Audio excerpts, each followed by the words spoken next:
சத்தீஸ்வரர். நீங்க சொல்லுங்க, நடுக்கிறேன். சத்தீஸ்வரர். சொல்லுங்க. சத்தீஸ்வரர். அந்த அம்பாளை பத்தி சொல்லுங்க. அதான் அம்பாள் சத்தி அப்படியே அம்பாளை கட்டி பிடிச்சிருக்கோம். எங்கேயும் ஸ்டோரி சொல்லுங்க. அம்பாள் அப்படியே கட்டி பிடிச்சிருக்கோம். எங்கேயும் பார்க்க முடியாது. இதெல்லாம் நீ ரொம்ப நாளாக 50 வருஷமா இருக்கீங்க. என்ன ஊர் இது? ஆச்சாரபுரம். சொல்லுங்க, நீங்க சொல்லுங்க. எனக்கு ஆச்சாரபுரம். பேரை சொல்லுங்க. புதுக்கோயில். சொல்லுங்க. நம்பரா? பேரை சொல்லுங்க. யார்? என் பேரா? பேர் நடராஜன். நடராஜ குருக்கள் சொல்லுங்க. நடராஜ குருக்கள். சரி. புதுக்கோயில். புதுக்கோயில். எதுக்காக பிடிச்சிருக்காங்க ஐயாவை? ஐயா நான் விடாம பூஜை பண்றீங்க. நான் 50 வருஷமா பண்றேன். இல்லை, ஏன் பிடிச்சிருக்காங்க? அது வந்து அப்பயிலேருந்து இப்படிதான் இருக்கு நம்ம சாமி. எங்கேயுமே கிடையாது.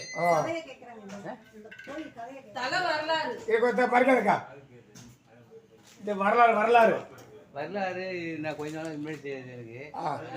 அம்பாள் வந்து சுவாமியை கட்டி பிடிச்சிருக்காரு.